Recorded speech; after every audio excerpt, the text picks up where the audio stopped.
De esta manera les estamos diciendo bienvenidos. Aquí está comenzando la primera emisión de Noticias Caracol, Primero la Gente. Y de inmediato, fresquita las noticias con nuestro ojo de la noche, Eduard Porra, después de recorrer esa Bogotá nocturna para que nos dé un adelanto de las historias que encontró en las últimas horas. Mi querido Eduard, buen día, cuéntenos. Mi querida Daniela, qué gusto en saludarla. Muy buenos días para usted y para todos los televidentes de Noticias Caracol. Qué frío el que está haciendo en Bogotá, todavía está lloviznando en algunos puntos en el sur, en el centro de la ciudad, pero en unos minutos ya Julianita les está preparando los informes que ustedes van a ver a continuación. Un incendio en el municipio de Soacha que generó pánico en varios conjuntos residenciales. Un accidente de tránsito en el sur de la ciudad, fuerte, muy fuerte el choque de dos motociclistas, y además les voy a contar en unos minutos cómo se está preparando el comercio para la fiesta de hoy, para el partido de la Selección Colombia. Así que en unos minutos el desarrollo y todas las noticias ocurridas en Bogotá y también en Cundinamarca. Una noche, una jornada muy movida. Gracias, mi querido Eduardo. Ya nos encontramos más adelante, 5:32 minutos. Hoy es 7 de julio de 2026. Bienvenidos. Aquí comienza la primera emisión de Noticias Caracol, Primero la Gente. Gracias por preferirnos para estar bien informados. Se conoció que el ministro de Defensa en el gobierno de Abelardo de las Priellas será el general en retiro Jorge Eduardo Mora. Y tras su designación, también se conoció su línea de trabajo. Retomará los bombardeos, fortalecerá la inteligencia, se acabará la paz total. Esto entre otros anuncios que vamos a desglosar aquí en nuestra primera emisión en diálogo con él, con el ministro de Defensa designado. De otro lado, hay luto en nuestra sala de redacción. Murió en Bogotá JJ Pinilla, uno de los reporteros económicos más destacados del país.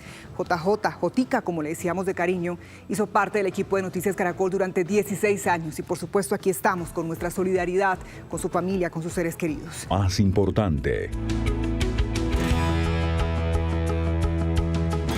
Y a propósito del Mundial, varias entidades modificarán sus horarios de atención por el partido entre Colombia y Suiza. Bancolombia y el Banco de Bogotá abrirán sus oficinas desde las 8 de la mañana, mientras que Davivienda iniciará atención a las 9. En los tres casos, la jornada irá hasta las 2:30 p.m., aunque los canales digitales seguirán operando con normalidad durante las 24 horas.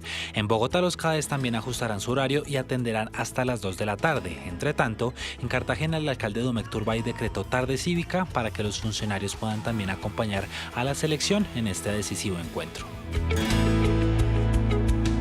El presidente electo Abelardo de las Priellas anunció al general en retiro Jorge Eduardo Mora López como su próximo ministro de Defensa. El oficial tendrá la misión de encabezar la estrategia de seguridad del nuevo gobierno, enfocada en combatir a los grupos armados, el narcotráfico y la extorsión. En minutos en Noticias Caracol hablaremos con el general Mora y hoy se llevará a cabo la jornada de empalme de este tema con el gobierno Petro.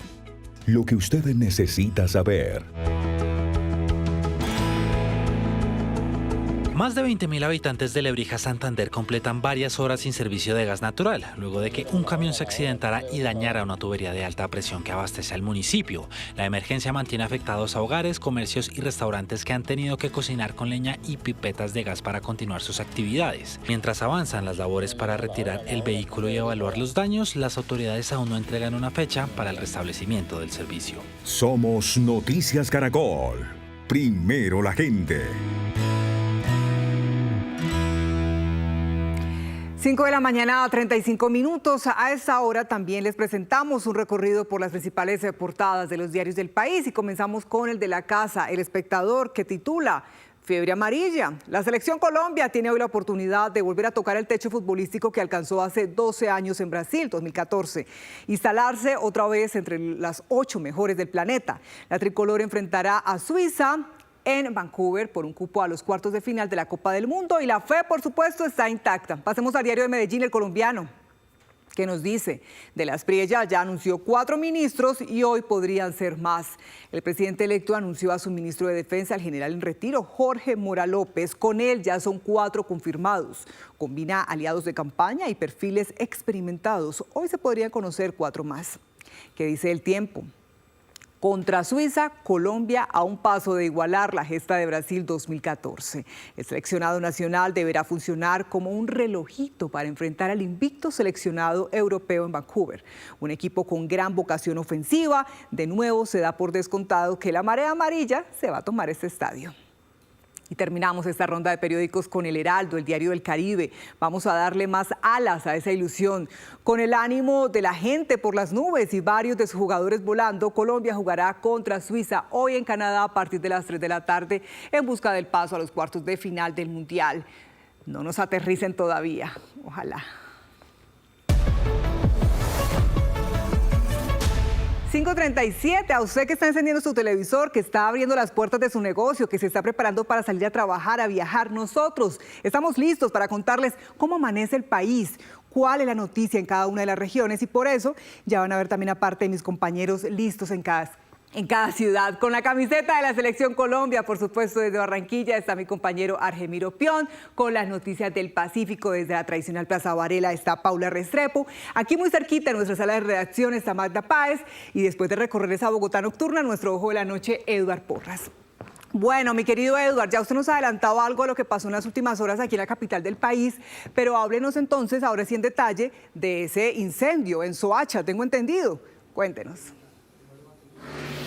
Mi querida Daniela, efectivamente y al parecer provocado. Déjenme saludar nuevamente a todos ustedes y contarles que el incendio forestal ocurrió en el sector de Maiporé. Esto queda por la autopista sur en el municipio de Soacha. Es una zona residencial, empresarial, con un pastizal al fondo grandísimo. Y dicen algunas versiones que al parecer después de las 6 de la tarde, varios jóvenes le prendieron fuego a la montaña. De allí salieron del lugar, muchas personas los vieron, de allí las llamas que se salieron de control y de allí la emergencia que fue atendida por los bomberos de Soacha, por las personas encargadas de las empresas cercanas y por esa comunidad que se unió para acabar ese incidente. Por fortuna no hubo personas lesionadas, pero sí fue necesario evacuar a muchas familias que viven en ese punto al sur de la capital del país, ahí en el municipio de Soacha.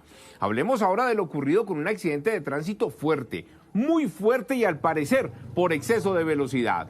Ocurrió en la transversal séptima este en la vía al Llano, esto es en la localidad de Usme, en el sur de la ciudad, donde dos motociclistas se estrellaron, las dos motos quedaron prácticamente totalmente destruidas y de allí una persona que fallece, un joven universitario que al parecer venía desde la ciudad de Villavicencio para Bogotá, otra persona que resulta lesionada y ahí también el trabajo de las unidades de tránsito de criminalística realizando la inspección al cuerpo y ante todo verificando para ver qué fue lo que ocurrió y los responsables en ese grave hecho. Además, en unos minutos les voy a contar de cómo se está preparando el comercio y los bares con el partido de la Selección Colombia, porque la fiesta para ellos comienza un día antes. Mire, papayera, bubucelas, música, ustedes no se imaginan todo lo que hacen los comerciantes para disfrutar del partido de la selección y además ganar algo de platica. Así que en unos minutos el desarrollo y toda la información con el ojo de la noche. Sí, señor, mi querido Eduard, porque hoy los colombianos pues no sienten que sea un martes. Hoy es un día muy especial y sin tener en cuenta pues que es un día laboral, ya muchos están desde ya celebrando. Mi querido Eduard, bueno, gracias. Más adelante nos encontramos. Tener en cuenta hoy clave el pico y placa. Le corresponde a esos vehículos que terminan en 1, 2, 3, 4 y 5, aunque tengo mis dudas, creo que no. Hoy le corresponde a quienes terminan en 6, 7, 8, 9 y 0. Sí, señores. Y el día nos advierte canalclima.com que será un martes soleado con temperatura que llegará a 15 grados. Bueno, María Juliana, sube la temperatura en Bogotá, sube la temperatura en el país y cómo no, si es que desde ya todos están enviando la mejor energía y haciendo fuerza para otra victoria de nuestra selección. Por eso muchas entidades han modificado su horario para que también los trabajadores pues puedan disfrutar de este partido en la tarde. Cuéntenos de qué se trata, en qué consiste esta modificación. Daniela, televidentes, muy buenos días. Sí, señora, pues varios bancos, por ejemplo, se pusieron la camiseta para que sus empleados pudieran ver el partido de la Selección Colombia hoy a las 3 de la tarde. Pues le cuento que entre esos bancos está Bancolombia, está Banco de Bogotá, Banco Popular, Avevillas y Davivienda. Los bancos entonces atenderán varios de ellos pues en su horario normal desde las 8 de la mañana. Davivienda sí comenzará a atender desde las 9 de la mañana, pero todos van a atender hasta las 2:30 de la tarde. Les van a dar un chance de media hora para que vayan a esos lugares donde van a disfrutar, por supuesto, de este partido. Y a nivel local, a nivel distrital, les cuento que los supercadas van a estar atendiendo a la gente en sus sedes presenciales, pues obviamente a partir de las 8 de la mañana y hasta las 2 de la tarde, para que lo tengan muy presente y por supuesto también si tiene compañeros del banco, dígale que venga a ver el partido con usted. Esa es la información entonces con respecto a estos temas de servicio que puede necesitar usted. María Juliana, gracias, mejor dicho, a programarse desde ya. 5 de la mañana, 41 minutos. Cambiamos de tema para contarles que en López de Micay, en Cauca, 8 personas están secuestradas después de que el ELN, según líderes sociales, asaltaran la población. Se trata de 7 hombres y una mujer que hacen parte de la comunidad de San Antonio. Los habitantes aseguran que hombres armados saquearon casas y negocios. Los criminales obligaron a 40 personas para que les ayudaran a cargar lo robado. Horas después, fueron liberadas 32 personas y 8 aún permanecen en su poder. Y atención porque el ELN también lanzó una escalada terrorista en Chocó. Se han presentado 15 ataques con drones cargados de granadas y en la vía Quibdó-Pereira fueron desactivados 2 camiones bomba. Aquí les contamos más.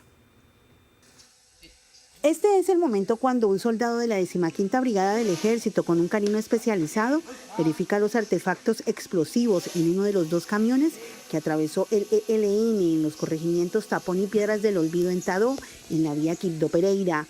Ambos se desactivaron de manera controlada. Han realizado 52 acciones terroristas, incluyendo entre ellas 15 ataques con drones, con el lanzamiento de 19 a 25 granadas artesanales. Pero también las tropas les derribaron 3 drones. La alcaldía de Tadó extendió el toque de queda hasta las 6 de la tarde de este martes 7 de julio, debido a la grave situación de orden público que se registra desde el sábado tras el ataque a la estación de policía. No registramos heridos, pero igualmente toda esta situación ha generado zozobra, ha generado temor, miedo en la comunidad. Ante la ola de violencia en los municipios de Ribiró, San José del Palmar, Medio San Juan y Tadó, la Iglesia Católica envió un vehemente llamado al gobierno. Todos nos dispongamos, desde el gobierno nacional, la fuerza pública, todas las organizaciones, a proteger a estos hermanos y hermanas nuestros de la región del San Juan. Las autoridades locales y el gobierno nacional convocaron para este miércoles un consejo extraordinario de seguridad. 5 de la mañana, 44 minutos. Ya hay ministro de Defensa designado para el nuevo gobierno y se trata del general Jorge Eduardo Mora. Magda Páez tiene los detalles de su hoja de vida y también de esas primeras decisiones que se podrían conocer a partir del 7 de agosto. Magda, buen día. Daniela, buenos días. Mire, se trata de uno de los nombramientos más importantes en la coyuntura actual del país. El general retirado Jorge Eduardo Mora es experto en la lucha contra el crimen transnacional, también en gestión y planificación estratégica, resolución de conflictos y dirección de operaciones especiales de las fuerzas militares. Cuenta además con 36 años de servicio a Colombia. Por supuesto, sus retos fundamentales serán la seguridad urbana, la lucha contra el narcotráfico y la recuperación del control del territorio en zonas donde operan el ELN, las disidencias de las FARC y bandas criminales como el Catatumbo, el Cauca y Arauca. De otro lado, el nuevo ministro tendrá el reto de marcar una nueva línea de seguridad con el fin de la paz total, como lo anunció el mandatario electo. A través de una publicación en su cuenta de X, Abelardo de la Espriella señaló que le entrega al Ministerio de Defensa a un hombre que ha dedicado su vida a servir a Colombia, con honor, disciplina y lealtad. Entre tanto, Estados Unidos reaccionó a esta decisión y Noticias Caracol conoció que el Pentágono está complacido con el nombramiento y con la pronta designación del ministro de Defensa y esperan coordinar acciones en temas cruciales como la lucha contra el narcotráfico. Un dato importante es que además Colombia pasaría a integrar el grupo de países de la coalición contra los carteles de las Américas. Por supuesto, una vez posicionado el nuevo gobierno. El general Mora ha ocupado cargos como comandante de la 8ª División, así como de la División de Fuerzas Especiales y director de inteligencia y contrainteligencia de las fuerzas militares. Gracias, Magda. Y en minutos tendremos, por supuesto, ese diálogo aquí en nuestra primera emisión. 5 de la mañana, 46 minutos. Entre tanto, 2 semanas después de la segunda vuelta y después de haber aceptado el resultado, el presidente Petro aseguró en su cuenta de X que no reconoce la legitimidad del gobierno de Abelardo de la Espriella. Expertos en leyes cuestionaron al mandatario. El mandatario dijo que no reconoce la legitimidad del gobierno electo, es decir, de Abelardo de la Espriella como presidente. En su cuenta de X habló de presuntas irregularidades en la contienda del pasado 21 de junio. Aseguró que de la Espriella no ganó. Ante esto han surgido reacciones como la del expresidente de la Corte Suprema de Justicia, Jaime Arrubla, quien aseguró que la declaración del mandatario es una exageración. Además se está corriendo porque ya había dicho que la iban a respetar y que él se iba el 7 de agosto y que los escrutinios lo respetaban y los escrutinios son los que dan la razón. Ahora esto de la demanda de nulidad de nuevo, creo yo que es una reacción a otra imprudencia por parte de algunos respaldantes del nuevo gobierno de ponerse a hablar de una extradición sin pies ni cabeza. Por su parte, el exfiscal general Alfonso Gómez Méndez, en diálogo con Noticias Caracol en Vivo, manifestó que el presidente Gustavo Petro, con ese mensaje, desconoce el orden jurídico y estaría en un claro desacato. Me parece que está como salido de sus casillas el presidente de la República, porque está desconociendo claramente el ordenamiento jurídico. Ya las autoridades electorales, la registraduría y el Consejo Electoral ya le concedieron la credencial de presidente de la República al doctor de la Espriella. En trinos como este, el pasado 24 de junio, el presidente Gustavo Petro reconoció el triunfo de Abelardo de la Espriella. Incluso dijo que empezaría el empalme.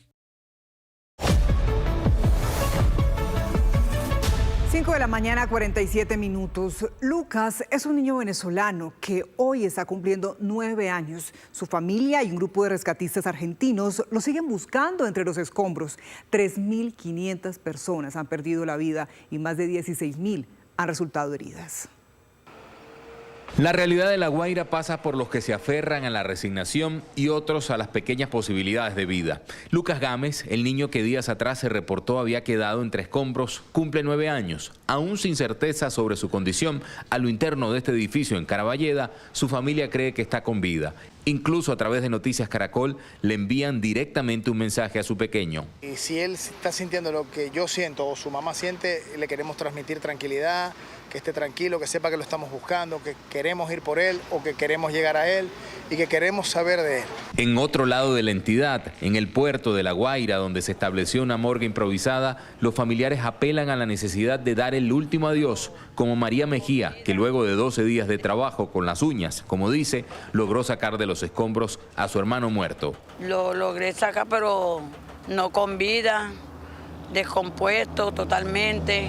Y para mí no ha sido fácil batallar con todo esto que me ha pasado. El número de fallecidos sigue en aumento, al igual que la lista de desaparecidos, que por los momentos no entra en las estadísticas oficiales. La poca presencia de rescatistas internacionales da cuenta de lo que ha arrancado en esta etapa, que apunta a la priorización de la recuperación de terreno y limpieza de escombros, mientras ya avanzan las estimaciones en lo que ha significado en lo económico esta tragedia.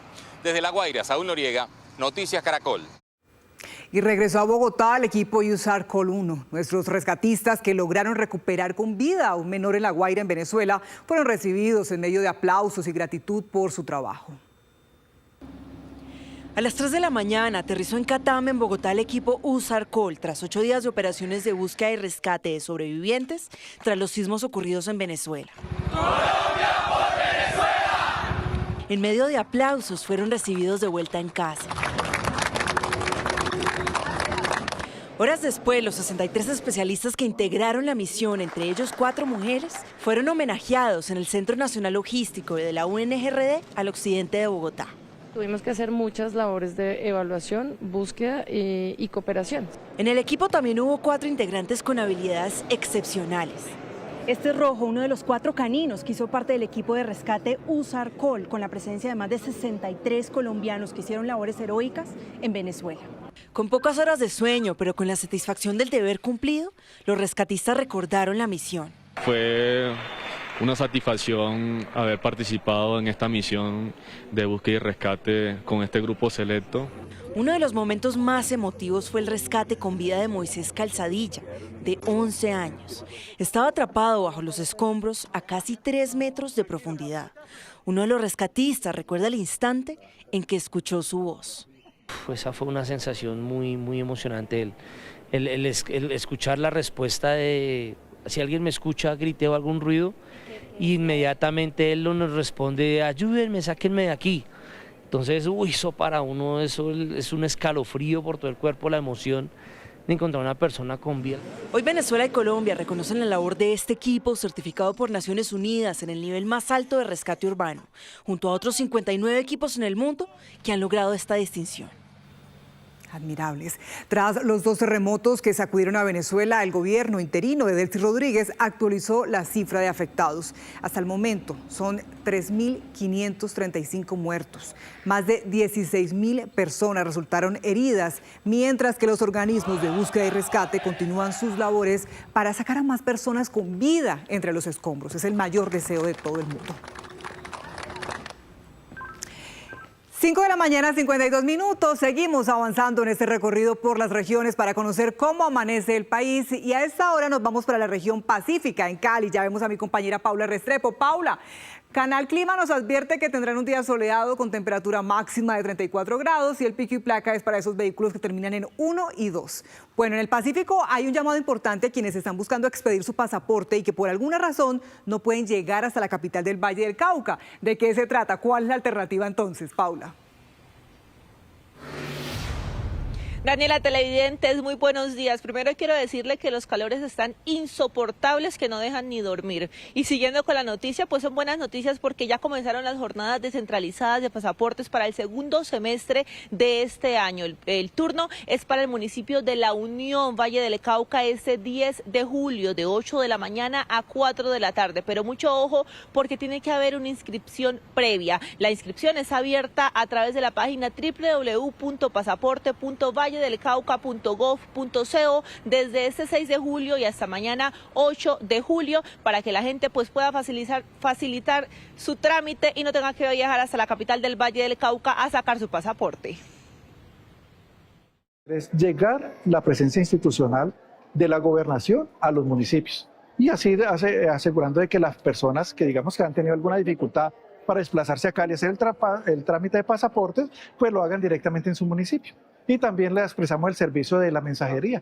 O sea, la persona no tiene que venir a reclamar a Cali el pasaporte, sino que de aquí también se lo llevan allá, servicio a domicilio. En el primer semestre del 2026, la Gobernación del Valle del Cauca realizó 11 jornadas descentralizadas en 13 municipios, entre ellos Buenaventura, Roldanillo y Tuluá. Y se espera que para el segundo semestre de este año realicen 14 jornadas en más municipios. Paula, aquí estaba justamente revisando la página, entonces pasaportes.valledelcauca.gov.co, realizar entonces esta inscripción hasta mañana. Muchas gracias por esa información. 5 de la mañana, 54 minutos. Pasemos ahora a las noticias del Caribe. ¿Cómo amanecen los barranquilleros? Además de esa fiebre y esa energía que desde la Casa de la Selección le mandan, por supuesto, a la tricolor. Bueno, día soleado para hoy, Argemiro, temperatura máxima 32 grados. Mientras estamos, por supuesto, contagiados por la energía que nos da el fútbol, hablemos de esa graduación especial. ¿De qué se trata? Respeto hacia las mujeres. ¿Qué fue lo que pasó? Así es, Daniela, buen día. Mire, iniciamos esta emisión con una muy buena noticia. Vamos a hablarles, como usted decía, de un programa denominado Macho Más, que lidera la Gobernación del Atlántico y que consiste en capacitar y sensibilizar a los hombres de aquí del departamento en el respeto hacia las mujeres. Fueron 360 hombres de 12 municipios que recibieron un ciclo de formación que promueve cambios en sus actitudes, creencias, comportamientos, lo cual les permite a ellos fortalecer las relaciones internas en sus familias. Estos hombres se graduaron, recibieron su diploma y hoy son los nuevos soldados del respeto hacia las mujeres en Colombia. También nosotros como hombres debemos ser el apoyo primordial para las mujeres, no solamente en proveer, sino entenderlas en sus sentimientos y pensamientos que ellas tienen. Y lo más importante, las mujeres, aprender a entenderlas y también a comprenderlas.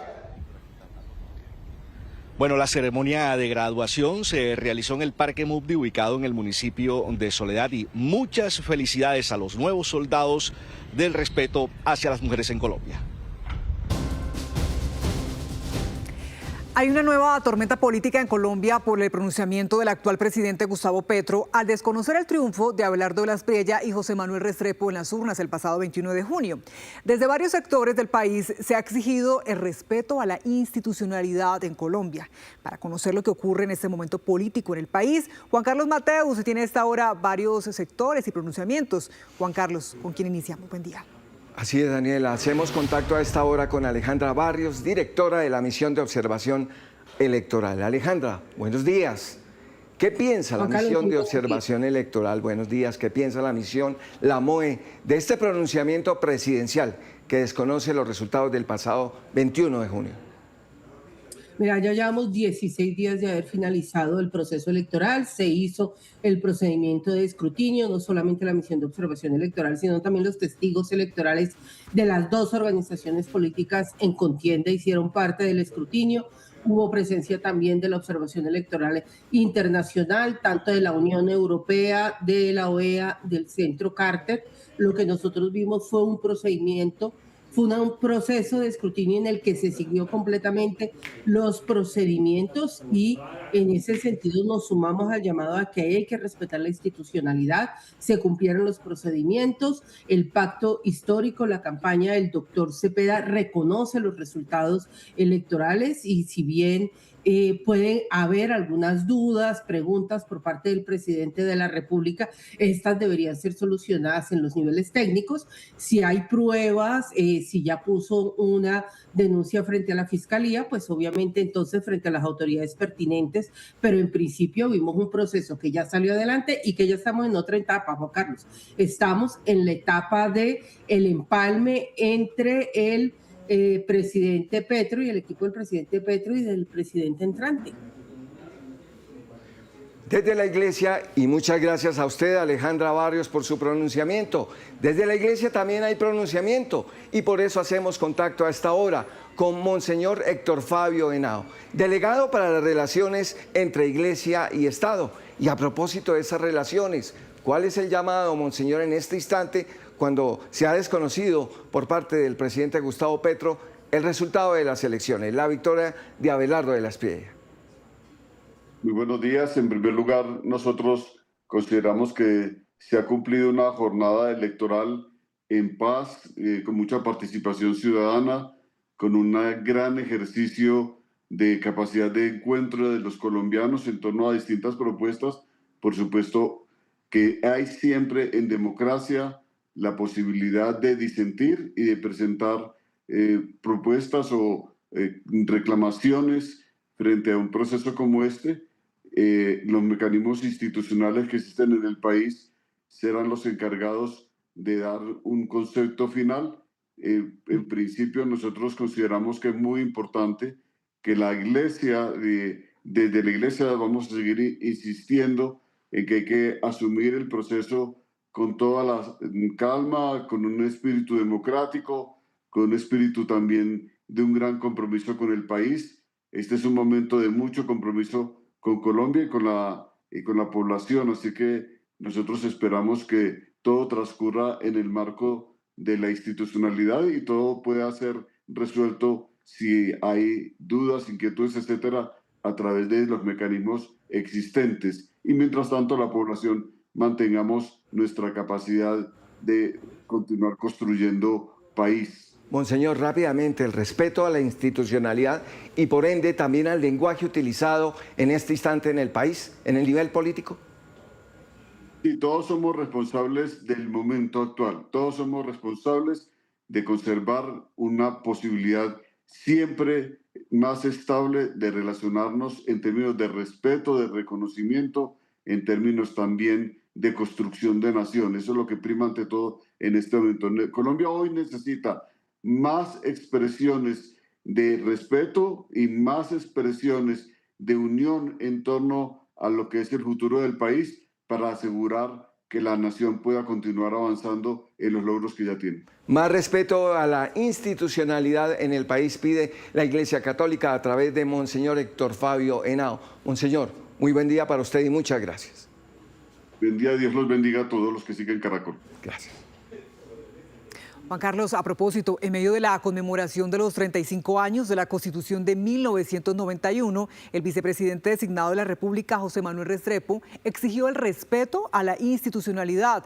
Advirtió que el gobierno legítimo y electo de Abelardo de las Priella no aceptará bajo ninguna circunstancia el llamado al caos. Colombia se puede disentir, se puede protestar, se puede debatir. Lo que no se puede es intentar reemplazar los votos por el caos. La democracia se honra respetando la decisión democrática de todos los colombianos. La democracia no se defiende con gritos o con trinos, se defiende con respeto y apego a las instituciones. Y también con respeto y con la fuerza de la ley. La Constitución nos dio algo sagrado, el derecho a elegir y el deber de respetar la voluntad popular. Y el pueblo colombiano ya habló en las urnas. Por eso, desde el gobierno del presidente electo Abelardo de las Priella, enviamos un mensaje claro y sereno. Vamos a gobernar bajo la Constitución, dentro de la Constitución y para hacer cumplir la Constitución. Defenderemos el derecho a la protesta pacífica, porque es un derecho democrático. Pero no aceptaremos ningún llamado al caos, a la intimidación, a la violencia o al desconocimiento de las reglas de la democracia. Nadie está por encima de la ley. Último en Noticias Caracol.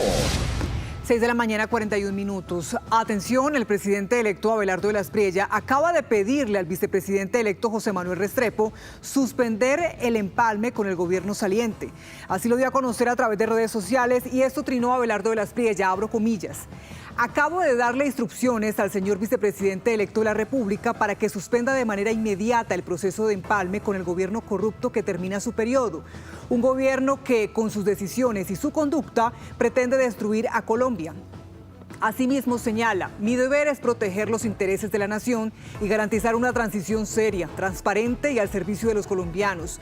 Nunca legitimar el desastre ni el desconocimiento del orden constitucional. Y agrega que en el transcurso de la mañana se dirigirá a la nación a través de redes sociales para explicarles a los colombianos las razones de esta decisión y las medidas que adoptará de inmediato. Hay que recordar que este lunes el presidente Gustavo Petro desconoció el triunfo de Abelardo de las Priella e incluso se anunció que desde el progresismo interpondrían un recurso de nulidad para evitar que el hoy presidente electo asuma el poder.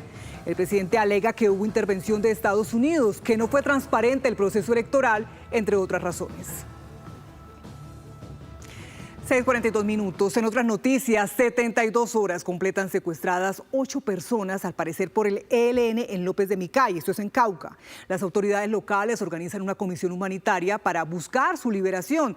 Fernando Rojas, cuéntenos más detalles sobre este caso. ¿Qué es lo que pasa? Hola Daniela, muy buenos días. Mire, le cuento que además de esta situación que se presenta como consecuencia de este secuestro, pues hay 75 familias, cerca de 300 personas que en este momento estarían en situación de desplazamiento y estarían movilizándose hacia la cabecera municipal de López de Micay.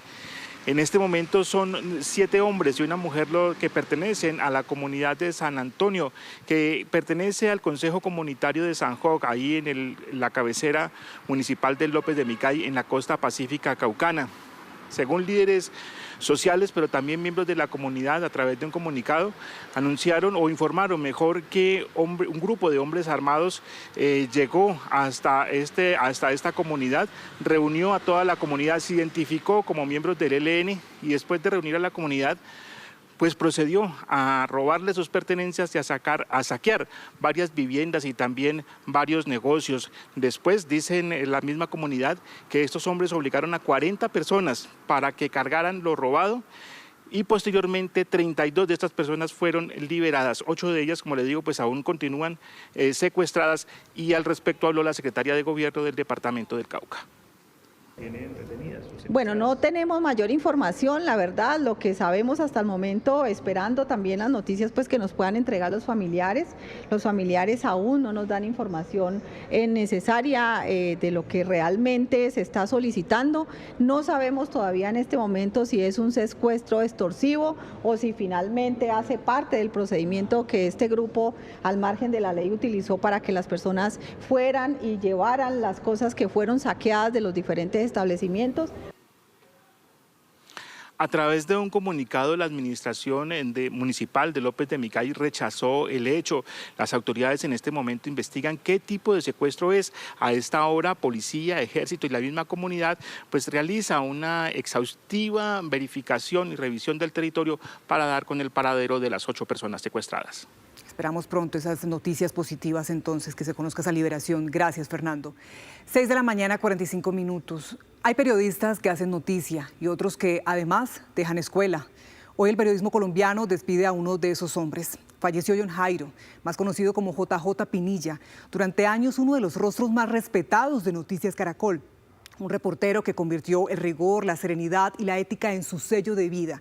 Y en esta redacción enviamos un mensaje de solidaridad y fuerza a su familia y agradecemos haber contado con un hombre que dejó un legado inmenso en esta casa informativa. JJ Pinilla, Noticiero Nacional. Su voz y su mirada rigurosa ayudaron a explicar algunos de los acontecimientos más importantes del país, siempre con una premisa inquebrantable: contar los hechos con precisión, contexto y responsabilidad. Esto es un simulador de vuelo que les contamos cómo funciona. Ese fue John Jairo Pinilla Mesa, o JJ Pinilla, como todos lo conocían.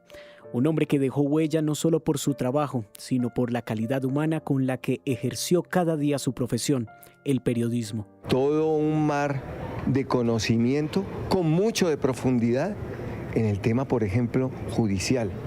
Para estas nuevas generaciones, todo un maestro. Durante toda la vida periodística que he compartido con él, más de 30 años, he encontrado siempre una persona que es capaz de darlo todo por los amigos y al mismo tiempo es capaz de darlo todo por el oficio. Nació en Manizales, se formó en la Unimpao, donde encontró su pasión por la economía y las leyes. Casado con Patricia Parada y padre de 3 hijos. Su trabajo en medios inició sobre los 27 años. Antes de llegar a Noticias Caracol, estuvo en RCN Radio. Luego pasó por el Noticiero Nacional, en el Noticiero 24 Horas y en el periódico El Tiempo, hasta consolidarse como uno de los periodistas más reconocidos en temas jurídicos y económicos. Llegando a los 4.960 pesos. Él es como la Biblia jurídica. Él es esa persona que siempre marcó una línea editorial para esos reporteros y esos periodistas que apenas iniciábamos en ese campo del periodismo judicial. Yo a Jotica lo veo, repito, como un gran referente y por eso lo consultaba en muchas ocasiones para que me orientara cuando tenía algún informe en especial donde sabía que él podría aportarme de alguna manera. En este noticiero sus noticias permanecieron durante 16 años, pero más allá de sus informes, quienes trabajamos a su lado lo recordamos como un hombre íntegro, caballeroso, respetuoso, generoso y dispuesto a orientar a las nuevas generaciones, siempre con su buen sentido del humor. Dejó claro que el buen periodismo también se construye compartiendo experiencia. Cuando entramos nos enseñó cómo es el ejercicio del día a día del periodista, pero sobre todo a tener rigurosidad y saber cómo narrar las historias. J para nosotros era la claridad y rigurosidad en los informes que emitíamos a través de la señal. Y yo creo que nos va a hacer muchísima falta. Jotica para muchos reporteros fue un maestro al que siempre se acudía para resolver una duda, verificar un dato o encontrar el enfoque correcto de contar una noticia.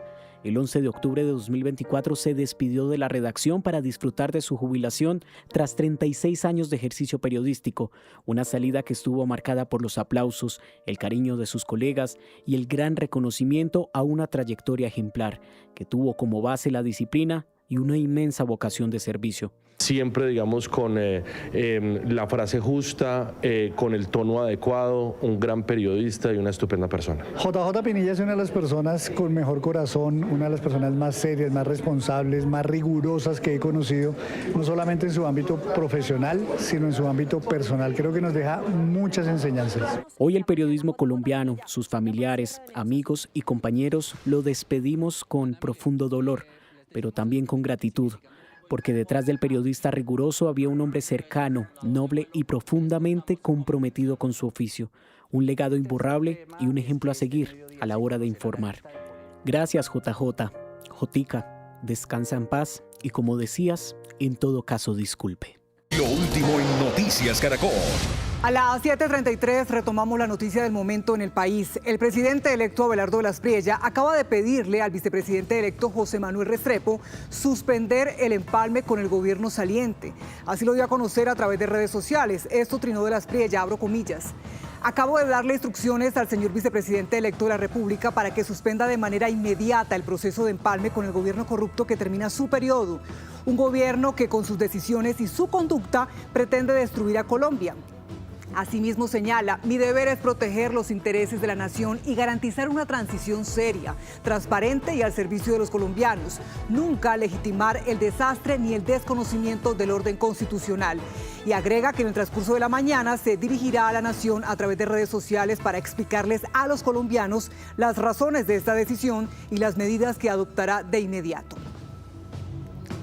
Y hace algunos minutos el ministro de Hacienda, Germán Ávila, habló de la suspensión del empalme. Esto fue lo que dijo en entrevista con Noticias Caracol en Vivo. Escuchemos. Estoy dando la instrucción a todos los miembros del gobierno que tienen programadas mesas sectoriales de trabajo de suspender la realización de estas mesas de trabajo, a todos los ministros y directores de departamentos administrativos, suspender la realización de estas mesas y preparar la presentación de la información que hay que entregar en el proceso de empalme, entregar esta información a la nación. Esta es una información pública que es conocida por el país y que debe ser presentada ante la nación. Ministro, ¿quién información la vamos a entregar? ¿Quién ha hecho el próximo proceso de... ¿Quién ha hecho esas ofensas, ministro? ¿Quién es el miembro del comité de empalme del gobierno entrante que según ustedes los ha ofendido? El señor Carlos Alonso Lucio es miembro de la comisión de empalme. Y por su parte, el vicepresidente electo José Manuel Restrepo se acaba de pronunciar sobre la suspensión de empalme ordenada por el presidente y lo ha hecho a través de su cuenta de X. Dice, abro comillas, señor presidente, hemos informado a nuestros líderes, coordinadores y facilitadores sobre su instrucción de suspender de manera inmediata el proceso de empalme. Casi 13 millones de colombianos eligieron un nuevo rumbo para el país. Nadie tiene derecho a desconocer ese mandato popular ni a poner en duda la legitimidad del presidente electo Abelardo de la Espriella. La democracia, la Constitución y la voluntad soberana de los ciudadanos se respetan. Agrega pero que quede absolutamente claro, esta decisión no detiene nuestro trabajo. Seguiremos investigando, recopilando información y documentando con rigor la realidad del país y las situaciones que el próximo gobierno deberá enfrentar. Termina su publicación diciendo, Colombia merece la verdad, transparencia total y rendición de cuentas. Quienes hayan traicionado la confianza de los colombianos deberán responder ante las instituciones y ante la historia.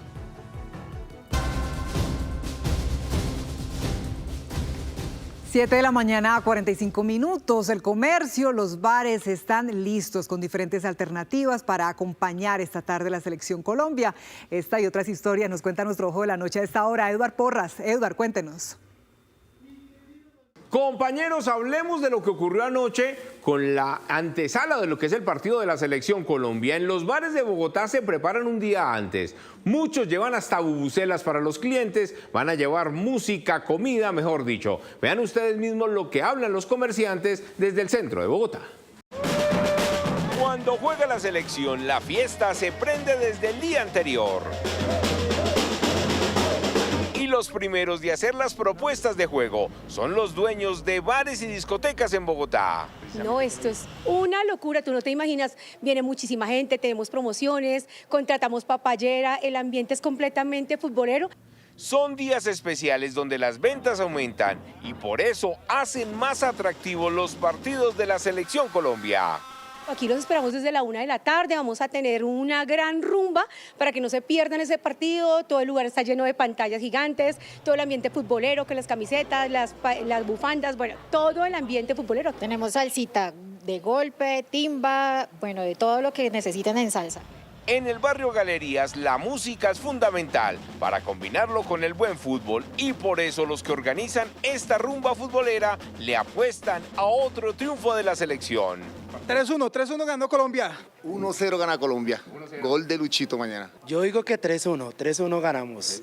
2-0 ganando. 1-0. Mañana la vamos a Luchito. No, yo digo que 2-0. 2-0. 2-1. 2-1, ¿ah? Ganando Colombia, ¿no? Así que las opciones están sobre la mesa.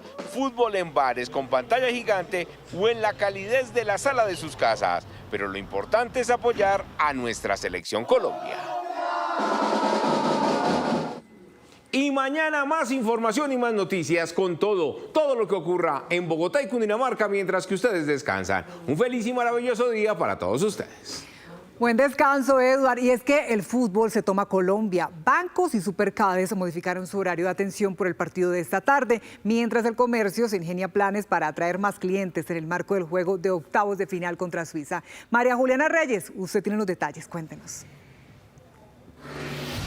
Daniela, pues le tengo aquí la lista de los bancos que van a estar trabajando aproximadamente hasta las 2:30 de la tarde. Esto para que sus empleados también puedan disfrutar de esta fiesta del fútbol, del partido de la Selección Colombia. Estamos hablando entonces de Bancolombia, Banco de Bogotá, Banco Popular, Avevillas, Davivienda y también se unió el Banco BBVA y Davibank. Y recuerden, jornada continua hasta las 2:30 de la tarde y también los supercades aquí en Bogotá van a estar trabajando entonces hasta las 2 de la tarde para que si usted necesita hacer alguna diligencia en estas instituciones, pues vaya de una vez, aproveche que están entonces en horario de jornada continua hasta las 2:30 de la tarde. Y sí, señora, pues estuvimos en varios lugares de aquí de Bogotá, comercios, restaurantes, cafeterías. Recordemos que hoy el partido comienza mucho más temprano, así que la fiesta inicia mucho más temprano, casi que desde mediodía.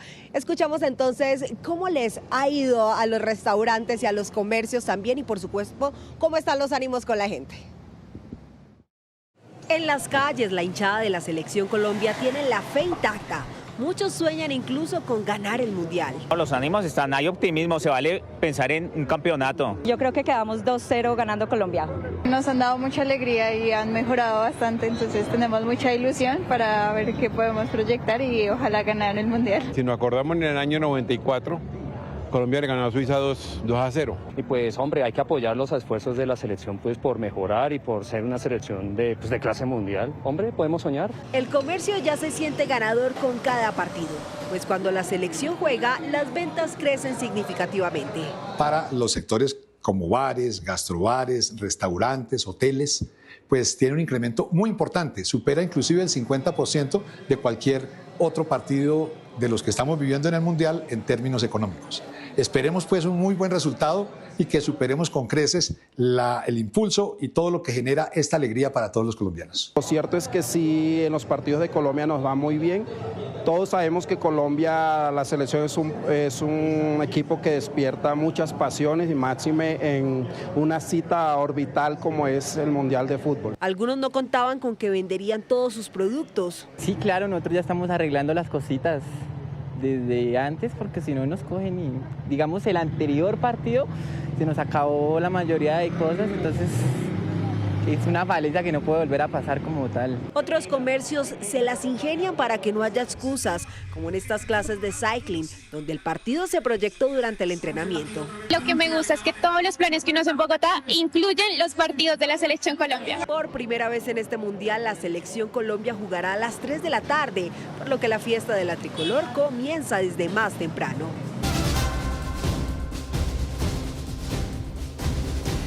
8 de la mañana. En las últimas horas, el presidente electo Abelardo de las Priella anunció a su cuarto ministro. Se trata del general en retiro Jorge Eduardo Mora, quien estará al frente de la cartera de defensa. Para indagar sobre sus prioridades en materia de seguridad, nos conectamos de inmediato con nuestros compañeros Juan Jacobo Castellanos y Estefanía Valencia, quienes están con el designado ministro. Compañeros, adelante. Hola Daniela, muy buenos días para usted, para todos los televidentes de Noticias Caracol.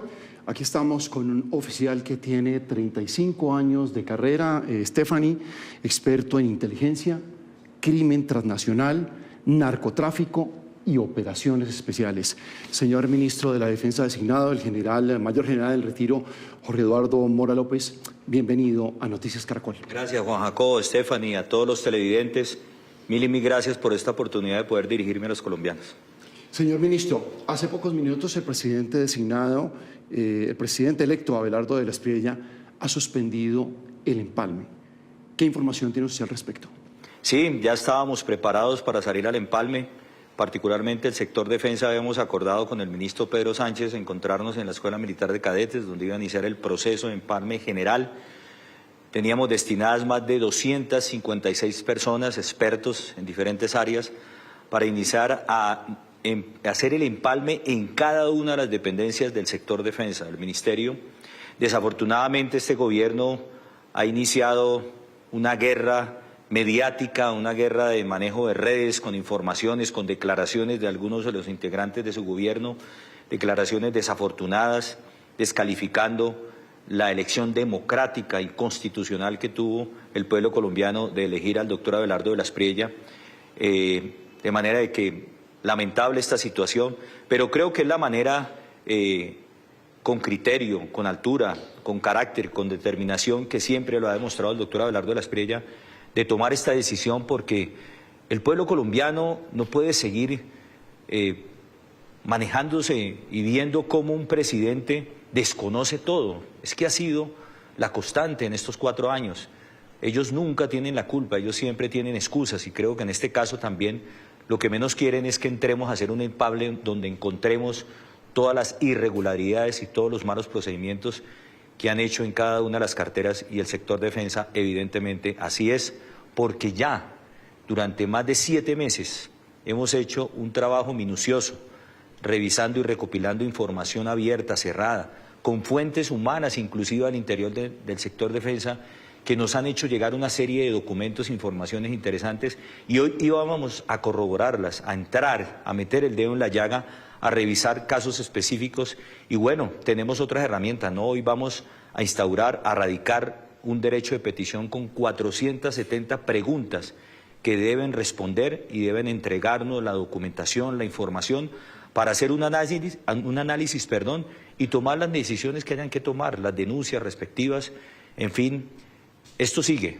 El empalme físico se acaba, pero la acción de conocer la realidad de lo que está sucediendo, lo que ha sucedido en el sector defensa, la vamos a hacer a través de los recursos jurídicos. ¿Hasta dónde puede llegar o hasta dónde nos puede llevar esto en las tensiones que hay en estas relaciones? Ministro, si nos puede explicar qué pasa si el gobierno no hace una entrega al gobierno entrante de lo que le está dando.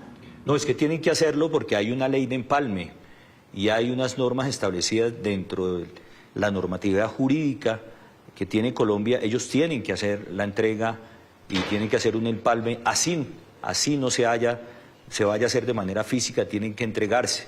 El 7 de agosto el presidente tiene que posesionarse, los ministros tienen que posesionarse y tiene que iniciar el trámite normal de asumir el gobierno el doctor Abelardo de la Espriella. Aquí yo lo que quiero es acudir a los organismos internacionales también para que vean lo que está sucediendo en Colombia, a la fuerza pública, al ministro de Defensa, a los mandos institucionales, que ellos tienen un deber y un compromiso con la Constitución y con el orden constitucional que está en el artículo 217 de nuestra Constitución, de manera de que la fuerza pública al final termina siendo la que respalda o no esta situación que se está presentando en Colombia, va a cumplir un papel preponderante. A partir del 7 de agosto es responsabilidad nuestra, pero hasta el 7 de agosto yo llamo a que el mando institucional entienda lo que está sucediendo, que es muy grave. Quizás muchos colombianos no han dimensionado lo que está sucediendo, pero es muy grave. Es un gobierno que no acepta, que perdió, son malos perdedores, de manera de que creo que el actuar y el proceder del doctor Abelardo de la Espriella es el que se debe hacer cuando se está presentando esta situación en el país. General Mora, ¿de qué presuntas irregularidades tienen ustedes conocimiento con la información que han recaudado durante los últimos 7 meses, como usted nos lo decía hace unos segundos? Bueno, son más de 47 hallazgos que hemos encontrado de toda índole, no solamente en el tema de contratación, quizás de direccionamiento de algunos contratos, de intereses personales. Pues obviamente yo abiertamente no puedo hablar de algunos temas porque esto al final va a terminar siendo una serie de información que la Fiscalía General de la Nación, que los entes de control, la Contraloría, la Procuraduría, tienen que empezar a revisar y abrir investigaciones formales, la Corte Suprema también. Es decir, Hay mucha documentación, Juan Jacobo. Tenemos mucha información de acciones que se han tomado donde el sector, la parte política, algunos ministros, el propio presidente han prácticamente incidido en muchas de las decisiones en compras y en elementos del nivel estratégico en el sector defensa.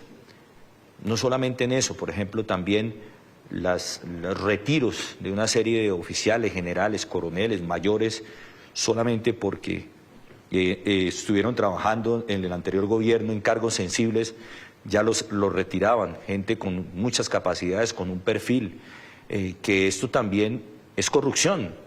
Entonces, no solamente son temas de contratación, también son el manejo de personal, de una serie de irregularidades que, repito, hasta ahora llevamos 47 hallazgos. Sabemos y creemos que son muchos más. ¿Compras como cuáles, ministro? Por ejemplo, el tema de los aviones Gripen hay que entrar a revisarlo, ¿no? Quizás haya un sobrecosto en este tema, vamos a revisar, tenemos ya alguna documentación, como lo mencioné, pero queríamos llegar allá a revisar, pero también tenemos la herramienta a través de la tutela, del derecho de petición, para que nos entreguen esto.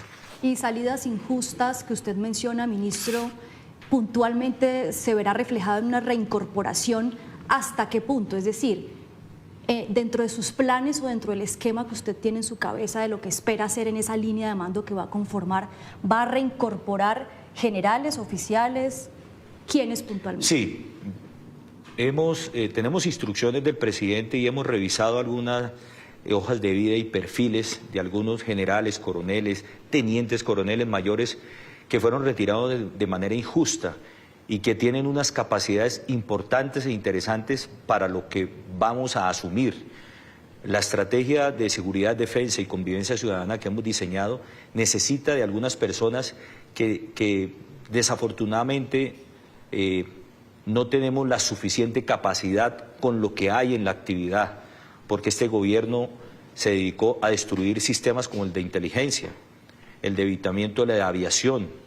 Muchos oficiales, pilotos expertos, extraordinarios pilotos de pruebas, estandarizadores, que llevaban cientos de horas de vuelo, fueron retirados y no fueron tenidos en cuenta para ascender al grado inmediatamente superior. Esa gente muy valiosa para la propuesta de estrategia de seguridad y defensa y convivencia ciudadana que tenemos. Seguramente este estudio que estamos haciendo vamos a tener que reintegrar a algunos oficiales, no solamente generales, de algunos grados, sobre todo por sus perfiles. Estamos haciendo un trabajo serio, despolitizando esto. Lo que se va a hacer y lo que se va a reintegrar es por una necesidad del servicio, por ninguna otra razón. ¿Y usted también?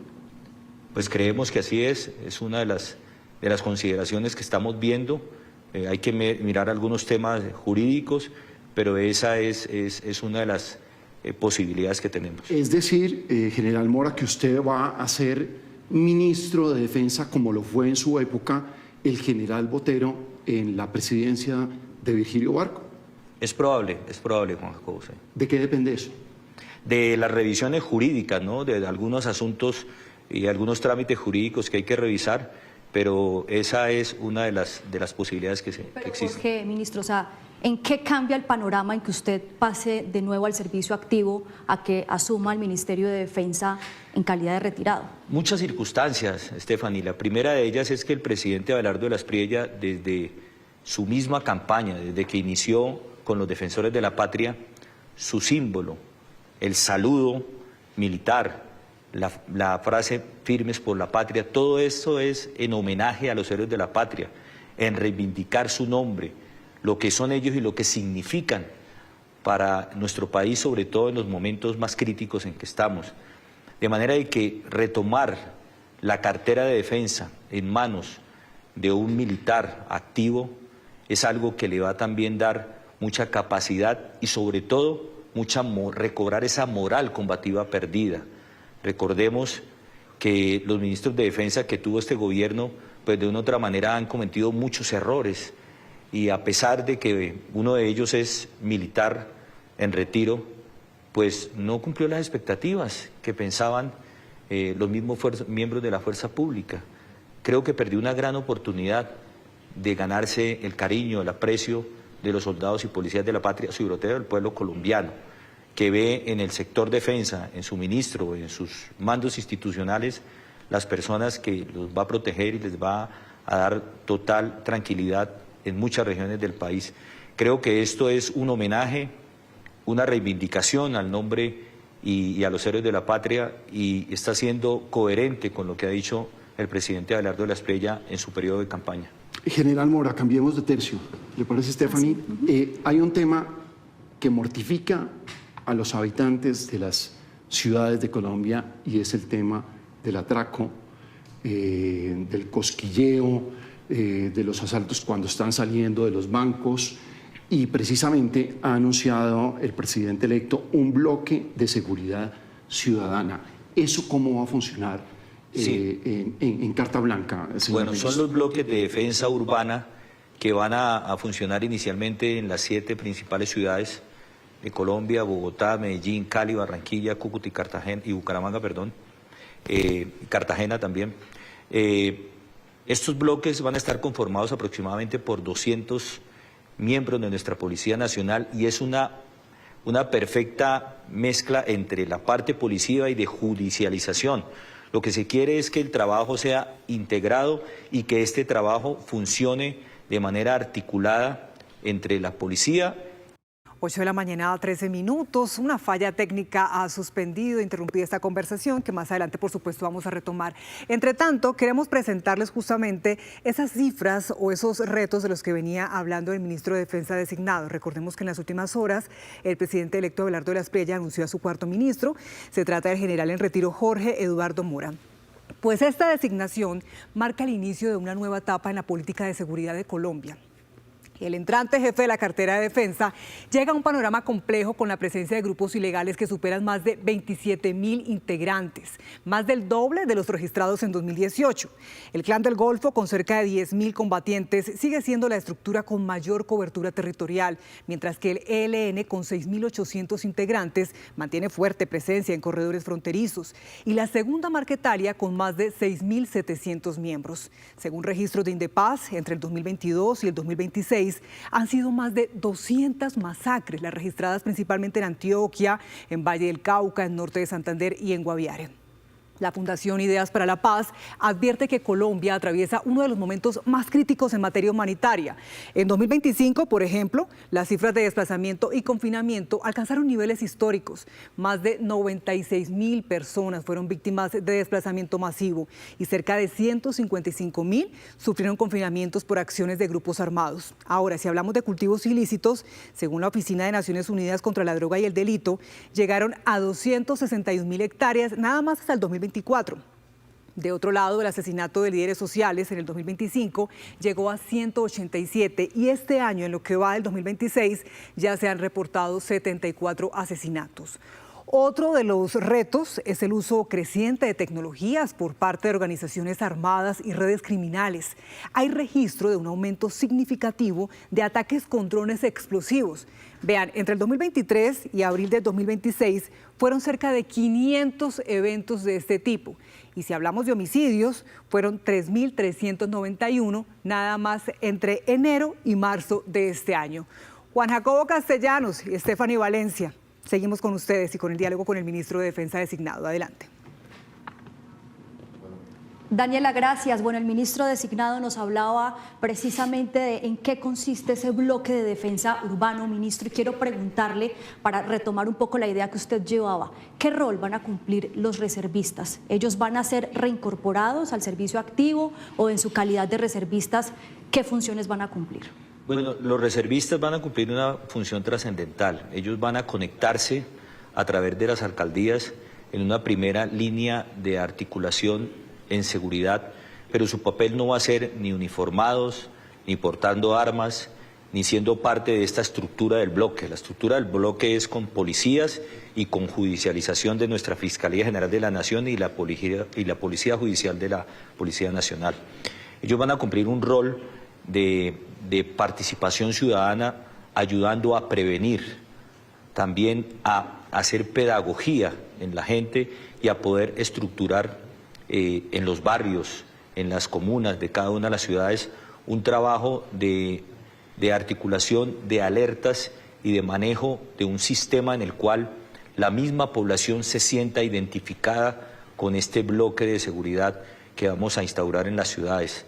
También es importante que las empresas de seguridad van a cubrir un papel también similar al de los de las reservas, porque vamos a articular un gran bloque de seguridad en las ciudades que permita que no solamente en la parte humana, sino en la articulación de todos los medios tecnológicos, las cámaras, las actividades que manejan las empresas de seguridad deben estar de una u otra manera interconectadas también con las cámaras de seguridad que maneja nuestra policía. Es decir, va a haber una interoperabilidad entre todos los sistemas de seguridad para que haya una reacción efectiva, para que en el momento en que haya un hurto, en que haya un homicidio, en que haya una de todas estas actividades por las cuales los ciudadanos que están en las ciudades están afectados y que tienen temor y miedo, la reacción de la institucionalidad, no solamente de la fuerza pública, sino todo lo que he mencionado, sea inmediata y sobre todo el proceso de judicialización. Recordemos que hay procesos que pueden durar casi hasta 3 y 4 años, o los bandidos por falta de pruebas o falta de una buena judicialización inmediata, pues terminan a los 3 y 4 días otra vez delinquiendo. General, recordémosle a la ciudadanía quiénes van a conformar esos bloques de seguridad ciudadana. Bueno, inicialmente son miembros de la policía seleccionados, escogidos con un entrenamiento y unas capacidades y un perfil especial, junto con un componente de judicialización de la Policía Nacional y de la Fiscalía General de la Nación. Ese es el bloque operativo, por así decirlo. Van a tener también un apoyo de algunos fiscales de URI y de EDA que van a ayudar a agilizar ese proceso de judicialización cuando haya capturas en fragancia o capturas o ser efectivas capturas, pero también van a tener el apoyo de los miembros de la reserva que van a ser parte de una estructura, sobre todo de educación, articulación y acompañamiento de la población civil. Pero también las empresas de seguridad van a cumplir un rol también de contribución a este esfuerzo que se va a hacer. Es muy importante también que el rol de los alcaldes, que son los responsables de mantener la seguridad en su ciudad, va a ser preponderante porque ellos son los que deben liderar este bloque. Porque es que hay que decirlo, ¿no? Muchos de los alcaldes creen que solamente comprarle elementos a los miembros de la policía, motos, carros, radios, cámaras, y se desentienden de la seguridad. Es el comandante de la Policía Metropolitana el responsable, no.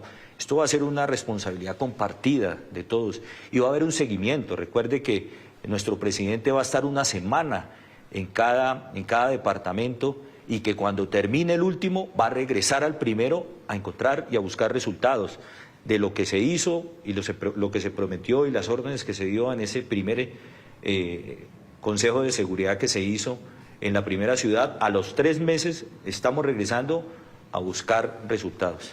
Ahí no hay posibilidad alguna, General Mora, que esto termine convertido en convivir. No, este es más una figura similar a lo que fue el bloque de búsqueda en la época de Pablo Escobar, donde había una sinergia incluso también en el aspecto de la inteligencia, ¿no? Va a haber una integración de todas las inteligencias regionales y van a trabajar en torno a estos bloques de defensa y seguridad urbana. Escúcheme, Stephanie, un segundito. Este bloque en las principales ciudades también va a tener el respaldo de la policía militar, es decir, ante los altos niveles de criminalidad en ciudades como Bogotá, Cali, Barranquilla, Cartagena, Medellín, ¿ustedes han pensado en activar en determinado momento las unidades de policía militar para respaldar a las policías metropolitanas? No solamente policía militar, si es que las capacidades de este bloque, es decir, la amenaza sobrepasa estas capacidades. Hay algunas ciudades donde la amenaza tiene armas largas, tiene ametralladoras, tiene una serie de capacidades que pueden sobrepasar las capacidades de la policía. Pues existe la figura de la asistencia militar, ¿no? Pero también las periferias de las ciudades y esas zonas rurales, ¿no? Ahí va a haber una cobertura o un anillo exterior por parte del Ejército Nacional también en contribución y apoyo a este bloque de seguridad. Es decir, va a haber una sinergia de todas las capacidades de la fuerza pública para poder recobrar la seguridad de las ciudades. ejemplo, Cali, general, que recordemos el Valle del Cauca ha sido una de las regiones más azotadas por la violencia y por eso quiero invitarlo, ministro, a que nos conectemos a esta hora con nuestra compañera Paula Restrepo en Cali, que quiere hacerle una pregunta. Paula, buenos días, la escucha el ministro. Compañeros, ministro, muy buenos días. Ministro, ¿qué planes tiene usted para Jamundí, por ejemplo, que ha sido un punto crítico del orden público, teniendo en cuenta que el Valle del Cauca ha sido víctima de ataques terroristas, pero también un notable deterioro de la seguridad? ¿Usted qué va a hacer en nuestra región para devolverle la seguridad a los vallecaucanos? Muchas gracias. Gracias. Mire, lo que sucede en Jamundí, en el Valle del Cauca y en muchos de los municipios de Colombia es que desafortunadamente si a la amenaza, a los grupos armados, a los grupos terroristas, no se les ataca en profundidad en sus madrigueras, pues ellos tienen la libertad de acción de poder desplazarse hacia los cascos urbanos y hacia los municipios y hacer todas las actividades terroristas que hemos visto en Jamundí, en el Valle del Cauca, en Cali. Lo que tenemos que hacer es una perfecta articulación de un esfuerzo de operaciones contundentes y sostenidas en las zonas rurales para evitar que estas estructuras terroristas tengan la libertad, la movilidad de poder desplazarse tranquilamente hacia las ciudades a cometer esos actos terroristas. Entonces, si este bloque de búsqueda que ya he explicado actúa directamente en algunos municipios que han tenido la mayor incidencia de homicidios, de hurtos, de extorsiones, y simultáneamente con la fuerza pública, las fuerzas militares, hacemos una presión permanente, un asedio permanente sobre los grupos terroristas que delinquen en las periferias de nuestras principales ciudades como Jamundí y Cali, pues la respuesta va a ser que estos bandidos terroristas no van a tener tiempo ni de respirar ni de poder planear y ejecutar estas acciones que hemos visto sobre todo en el Valle del Cauca. Dentro de la estrategia de seguridad, de defensa y convivencia ciudadana está diseñado esa gran sinergia. Y algo muy importante, en regiones como el suroccidente del país, el Catatumbo, sur de Bolívar, vamos a iniciar una figura que se llama las campañas militares y policiales en la zona rural, similar a la campaña militar y policial Agamenón II que terminó con la captura de Otoniel. Esta figura es muy versátil, es una figura que nos va a permitir empezar a recuperar regiones críticas. Obviamente esto es de manera paulatina, progresiva, y obviamente la seguridad se construye, no llega de la noche a la mañana. Ministro, en esa misma línea, ya que hablamos de lo que ocurre en el Valle, hay otras regiones como el Valle del Cauca que ha sufrido una problemática que no solamente preocupa a la fuerza pública, sino también a la población civil. Las sazonadas a la fuerza pública y las manifestaciones o protestas violentas. ¿Cómo va usted a enfrentar estas dos problemáticas sin vulnerar los derechos humanos, pero tampoco sin restarle esa capacidad o esas garantías jurídicas que tiene la fuerza pública para poder actuar? ¿Usted qué instrucciones va a dar frente a eso? Bueno, yo siempre he dicho que hay una delgada línea roja en lo que es la protesta social, que es constitucional, que es un derecho que tienen los colombianos, a la manifestación violenta. Esa delgada línea roja o esa diferencia tiene que tener respuestas del Estado adecuadas para ella. La protesta social se protege, se acompaña y se permite, porque está dentro de la Constitución. Pero cuando esa delgada línea roja se traspasa, se transgrede y entra una manifestación violenta y el uso de actividades incluso terroristas que atentan contra los derechos de otros colombianos, la movilidad, la propiedad privada, la propiedad pública, que empieza a afectar a los ciudadanos, de manera que ante eso tiene que haber una respuesta de contención y de protección a los ciudadanos. Y esa fuerza se tiene que ejercer con las capacidades de la fuerza pública como lo que existía, como lo que había antes del UNDEMO, antes del decreto 0013. Ese decreto debe ser derogado y debe ser reestructurado. Vamos a regresar, no al SMAT, quizás se llame otra vez SMAT, pero a una figura que permita contrarrestar esta parte que se transgredió.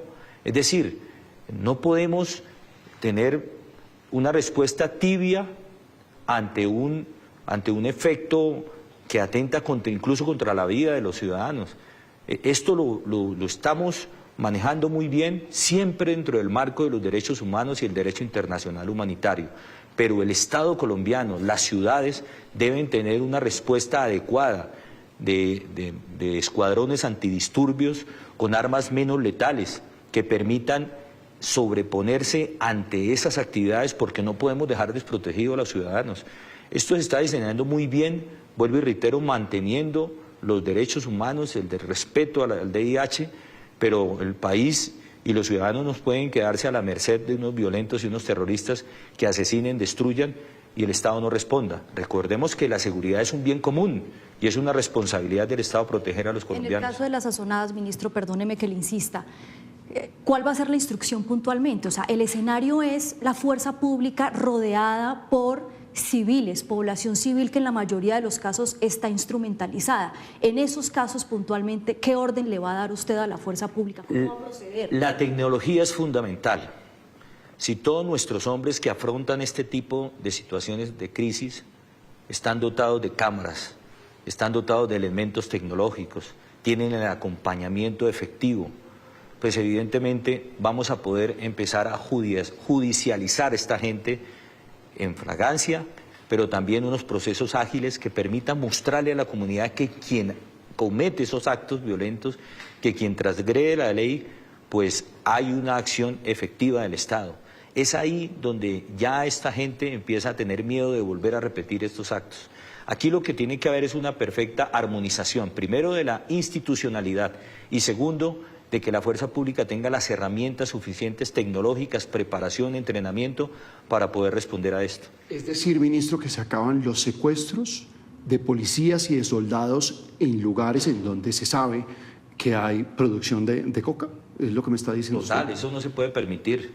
Eso no se puede permitir porque se está llegando inclusive atentando contra la vida de un miembro de la fuerza pública y el derecho a protegerse, el derecho a que usted no vaya a ser vulnerado, ni secuestrado, ni asesinado por una turba, pues obedece a que tiene que responder la fuerza pública ante estas situaciones.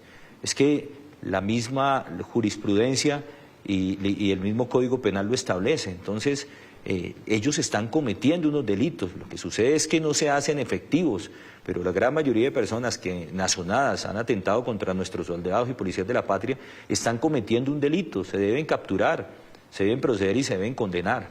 Es que ahí es donde ha faltado el principio de autoridad, que este gobierno se le olvidó que existía la autoridad y por eso es que en las regiones las personas instrumentalizadas hacen lo que quieren. Ahora, aquí hay una respuesta, por decirlo así, activa, pero tiene que haber una respuesta preventiva, donde la inteligencia cobra un papel fundamental. Lo que pasa es que acabaron con la inteligencia. Todas estas azonadas, si hay inteligencia técnica, inteligencia humana, inteligencia de señales, pues se pueden alertar y nos podemos anticipar a estos eventos. Es que es una combinación que hicieron perfectamente para que llegáramos al estado en que estamos. Ministro, le pido que nos regale 40 segundos. Ya vamos a hablar sobre el tema de inteligencia, vamos a hacer un switch de nuestra pantalla principal a Noticias Caracol en Vivo. Ya los invitamos a seguir con el ministro de Defensa en Noticias Caracol en Vivo. Continuamos a las 8:30 minutos en compañía del señor ministro designado de la Defensa, el mayor general Jorge Eduardo Mora. ¿Tenía usted preguntas sobre el tema de inteligencia, Estefan? Sí, yo quiero preguntarle, ministro, yo sé que ya no va a haber empalme dentro de lo que por ahora ha anunciado el presidente electo, pero dentro de lo que ustedes han podido recopilar de información, ¿cómo ve usted hoy el Departamento o la Dirección Nacional de Inteligencia y la inteligencia militar que hoy usted está recibiendo como ministro? Yo creo que aquí hay que partir de lo estratégico. Colombia es de los pocos países en el mundo que tiene una ley de inteligencia. Yo fui jefe de inteligencia conjunto. Mi responsabilidad estaba dirigir la JIP, que es la Junta de Inteligencia Conjunta, que de hecho con el ministro Velázquez duraron 8 meses sin hacerla, que está dentro de la ley. Aquí lo primero que sucedió fue, violaron la ley, le cambiaron el concepto de toda la comunidad de inteligencia y sus diferentes agencias, que son 7, partiendo del DNI. El DNI lo volvieron una agencia de inteligencia para investigar a la oposición, para hacer seguimientos, para cambiarle todo su concepto esencial que tenía desde que fue creada. ¿Tienen ustedes evidencias de eso? Sí, y es decir, desafortunadamente partiendo de quiénes fueron los directores de inteligencia, exmiembros del M-19, se dedicaron fue a cumplir otra misión completamente diferente para lo que fue concebido el DNI. Y la ley de inteligencia establece con plena claridad de que toda la comunidad de inteligencia debe trabajar de manera transversal. Y aquí lo que hicieron fue como dividir e impedir que esa transversalidad que debe tener la comunidad de inteligencia se hiciera para poder tener una producción de inteligencia estratégica. La JIT mensualmente lo que hace es eso, es revisar y hacer una trazabilidad de la información que tienen todas las agencias de inteligencia, y de ahí sale el producto que es la inteligencia estratégica del Estado para poder tomar decisiones sobre la situación de Venezuela, sobre lo que está subiendo en las fronteras, sobre el fortalecimiento y el cumplimiento del Plan Nacional de Inteligencia. Esto se desboronó. Cada agencia de inteligencia le tocaba trabajar de manera independiente, pero fue premeditado, fue hecho precisamente para esto, porque cuando no hay un trabajo estrecho entre todas las agencias de inteligencia, que así lo reza la ley de inteligencia, pues la conclusión es que no hay inteligencia para anticiparnos a todo lo que hemos vivido en estos 4 años. Esa es la realidad de lo que ha sucedido con la inteligencia.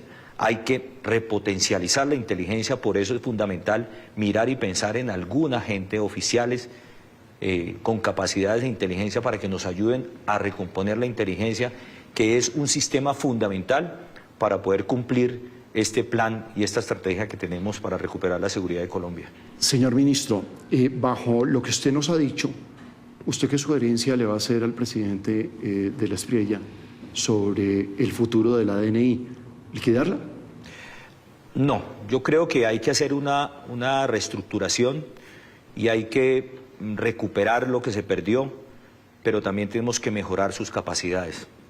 Esta es una agencia de inteligencia muy importante, es la agencia que debe trabajar de la mano del presidente para producir inteligencia estratégica en defensa de los más altos intereses de la nación, no en defensa de la ideología que esté de turno. Ahí es donde está la gran potencialidad del DNI, y eso es lo que cambió este gobierno. Ministro, dice usted que ese debilitamiento en la inteligencia ha incidido también en las operaciones, en la defensa nacional, en la fuerza pública, en sus capacidades. ¿Ustedes anuncian entonces una ofensiva total y 0 negociaciones de paz con estos grupos?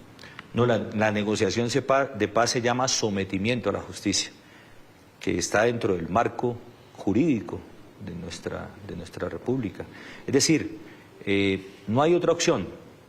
Es decir, vamos a iniciar una acción contundente y decidida con todo el peso del Estado colombiano en cabeza de la fuerza pública y de toda la interinstitucionalidad. Y si ellos no quieren acogerse al sometimiento a la justicia, pues tendrán la acción y el peso del Estado sobre ellos. Esas son las únicas opciones que tienen. ¿Y qué pasa en esa misma línea, ministro, con las órdenes de captura que actualmente están suspendidas? ¿Qué pasa con los combatientes que en este momento están en las zonas de ubicación temporal, por ejemplo? Bueno, ahí tenemos que hacer una revisión, pero al finalizar todo lo que tiene que ver con el mal llamado, la mal llamada paz total, pues obviamente se tienen que reactivar todas las órdenes de captura, se tiene que hacer una revisión de lo que existe para poder tomar unas decisiones coherentes respecto a lo que viene para el país. Pero yo creo que aquí lo más importante de todo esto es que hay una decisión política de recuperar los territorios, de volver al control institucional de muchas regiones que se perdieron, y evidentemente la paz total no sigue, hasta ahí llega a partir del 7 de agosto. Señor ministro, a las 8:35 de la mañana tenemos comunicación con Popayán, otra de las zonas que tenemos información. Usted va a comenzar a hacer una intervención directa, sobre todo en esa parte del norte del Cauca, y nos comunicamos a esta hora de la mañana con nuestro corresponsal permanente en la capital caucana, Fernando Rojas, que también le tiene una pregunta, señor ministro. Compañeros, muy buenos días. Señor ministro, para usted también muy buenos días. Mire, en el departamento del Cauca hay una gran preocupación por el aumento de la presencia de 4 estructuras de las disidencias de Iván Mordisco, asimismo por la presencia de la Segunda Marquetalia, el ELN, así como de bandas delincuenciales que están al servicio de los cárteles mexicanos y también locales. La operación Perseo ha sido una de las más importantes aquí en el departamento del Cauca y aunque ha entregado importantes resultados militares, hay una gran preocupación por parte de la comunidad que no ve la inversión social prometida en los programas. ¿Esta operación Perseo continuará la ejecución de estos programas sociales? Y segundo, señor ministro, en el departamento del Cauca hay una grave problemática de reclutamiento forzado de niños, niñas y adolescentes. ¿Cómo se va a combatir este flagelo que afecta a nuestro departamento? Mire, la operación Perseo inició un gran esfuerzo militar y policial, pero como siempre se quedó en lo que es la conciliación por parte del Estado. Generalmente la fuerza pública llega a recuperar, estabilizar y se supone que detrás viene la consolidación con acciones sociales para empezar a mitigar las necesidades básicas insatisfechas en regiones como evidentemente está sucediendo en el Cauca. Nosotros tenemos diseñado la propuesta de unas campañas policiales y militares que lleguen a estas regiones acompañadas de un gran componente social. Para ello se está diseñando una estructura que va a permitir que junto con la fuerza pública llegue también esa consolidación de la presencia del Estado. El sector defensa es un sector transversal a todos los demás sectores. El sector defensa tiene que llegar a convertirse en un facilitador de la acción social del Estado en estas regiones como en el Cauca. De manera de que nosotros tenemos perfectamente claro cuál es la misión nuestra. Nuestra misión es recuperar y estabilizar para que el Estado colombiano, el gobierno, el presidente Abelardo de la Espriella pueda llegar de una manera ágil y rápida a mitigar estas necesidades sociales que tienen regiones como el Cauca, como el Catatumbo, como el sur de Bolívar, como Arauca, como el nordeste antioqueño, como el Guaviare. Es decir, nuestra propuesta de seguridad, defensa y convivencia ciudadana está diseñada para una perfecta articulación de la interinstitucionalidad, pero sobre todo para que, vuelvo y reitero, el sector defensa se convierta en ese sector transversal de la acción del gobierno nacional en estas regiones tan necesitadas. Vamos a hacer allá en el Cauca una campaña militar y policial que permita recobrar la recuperación del territorio, pero también que agilice los recursos y la acción del Estado, del gobierno en lo social sobre esta región tan azotada por los grupos terroristas. Hablemos ahora, señor ministro, de lo que va a pasar entonces en los Santanderes, su región también, y para eso nos conectamos con nuestro compañero Richard Quiñones. Muy importante lo que va a pasar en la frontera, también con Venezuela, que es una zona tan estratégica para nosotros. Richard, buenos días, lo escucha el ministro. Stephanie, ministro, muy buenos días. El tema de conversación aquí es el Catatumbo y la zona de frontera. Estamos en el puente internacional Atanasio Girardot. A pocos pasos ya está el territorio vecino. La pregunta es, ¿va a existir cooperación con las Fuerzas Armadas del territorio vecino? Y también otro punto muy importante, ¿cómo va a ser la recuperación del territorio? Porque tenemos una complicada situación de alteración del orden público, tomando en cuenta el tema de las víctimas en el territorio, pero también la cercanía, incluso en el Catatumbo, con territorio venezolano.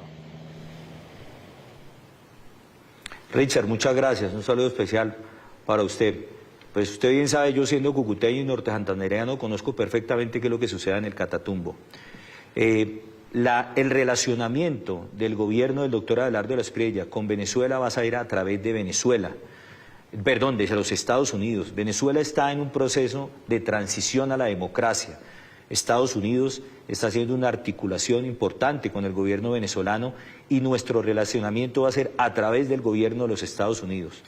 El esfuerzo que vamos a hacer también en el Catatumbo a través de una campaña militar y policial allí necesita de que del lado venezolano exista un compromiso y una presión también, y a través del gobierno de los Estados Unidos vamos a ejercer esa presión para que así sea.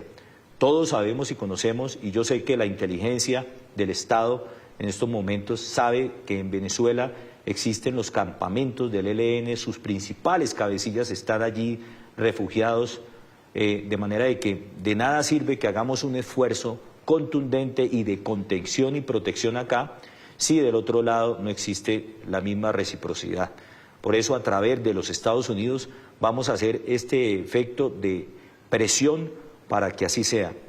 Asimismo, Norte de Santander, recuerde que mañana vamos a estar allá con el presidente Abelardo de la Espriella haciendo el primer empalme regional a través de los gobernadores y alcaldes. Esperemos que esto sí pueda continuar, porque en realidad va a ser en las regiones en donde el presidente desde su campaña lo manifestó. Va a ser a través de tener esa cercanía con los gobernadores y alcaldes para escucharlos, no solamente para ver sus prioridades en cuanto a obras, en cuanto a una serie de necesidades que se tienen allá, sino sobre todo en seguridad. Allá vamos a estar mañana con nuestros paisanos, escuchándolos, mirándolos y también contándonos qué es lo que queremos para recuperar esta hermosa región del Catatumbo, que está azotada históricamente por el narcotráfico y por todos los actores y factores de inestabilidad que existen en Colombia. General Mora, ¿cuáles son sus compromisos en los primeros 100 días de gestión en su ofensiva contra el ELN, las disidencias y el Clan del Golfo? ¿Vuelven los bombardeos?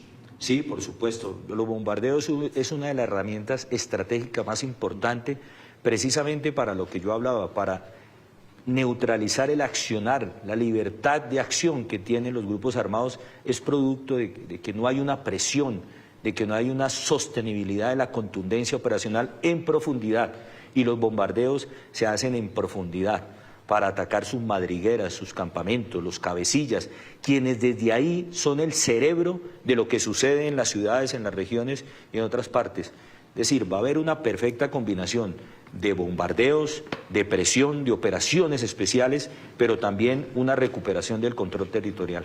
Ministro, usted ha hablado a lo largo de esta entrevista de esa ofensiva total que va a haber por parte de este gobierno, pero ofensiva total también significa plata, eso cuesta. ¿De dónde van a salir los recursos? Usted ya ha hablado también de la incidencia que va a tener Estados Unidos en el cumplimiento de esas promesas que ustedes están haciendo. ¿Qué va a pasar con Israel, por ejemplo, que también suma mucho a las capacidades que tenemos aquí en Colombia, específicamente nuestras fuerzas militares? Bueno, primero que todo regresa la cooperación con los principales aliados estratégicos, Estados Unidos, Reino Unido e Israel. Con Estados Unidos se han tenido unos importantes avances. Hay ya unos acercamientos y ahora, como ministro de Defensa designado, vamos a poder hacerlo de una manera oficial. Seguramente en los próximos días ya tenemos algunas reuniones con la Embajada, con el Departamento de Estado, el Departamento de Defensa. Seguramente en los próximos días vamos a viajar al Pentágono para revisar toda nuestra estrategia, mirar cómo potencializamos el escudo de las Américas, cómo nos vinculamos con ellos, y esto va a ser muy importante. Pero también hay algo fundamental. Poco a poco el sector defensa tiene que llegar a ser autosostenible. Tenemos 19 empresas del sector defensa que son importantísimas, muy buenas, que producen, y vamos a ponerlas a producir aún más para que esos recursos retornen al sector defensa. Entonces, esta es una manera de financiar y de poder asumir esta responsabilidad que tenemos de asegurar y proteger a los colombianos. Ministro, quiero insistirle, usted habla entonces retomar relaciones con Israel. ¿Eso implica o significa que nuevamente vamos a comprar esas partes necesarias que produce Israel para poder seguir operando con el fusil Galil aquí en Colombia? Este tema del fusil que sacaron fue algo desastroso, desastroso. Nosotros teníamos una infraestructura instalada para la producción del fusil Galil, y por caprichos del presidente Petro acabamos una gran alianza estratégica con Israel, no solamente en lo del fusil Galil, en municiones especiales, en una serie de elementos estratégicos y tácticos para el provisionamiento de la fuerza y sobre todo en terreno. Entonces, esto lo vamos a retomar porque Israel es un gran aliado estratégico en materia de inteligencia también, ¿no? Israel es una potencia en inteligencia, y con ellos teníamos un gran relacionamiento, no solo de compartir información, sino de entrenamiento y capacitación de nuestros hombres de inteligencia. O sea, el fusil Jaguar ya no va más. Yo creo que no. Vamos a revisarlo, vamos a mirar, porque tampoco vamos a permitir que haya un detrimento de los recursos, que bien escasos que son, y tenemos que saber utilizarlos. Pero este tema está dentro de lo que íbamos a hacer en el empalme, pero dentro del derecho de petición vamos a recibir esa retroalimentación.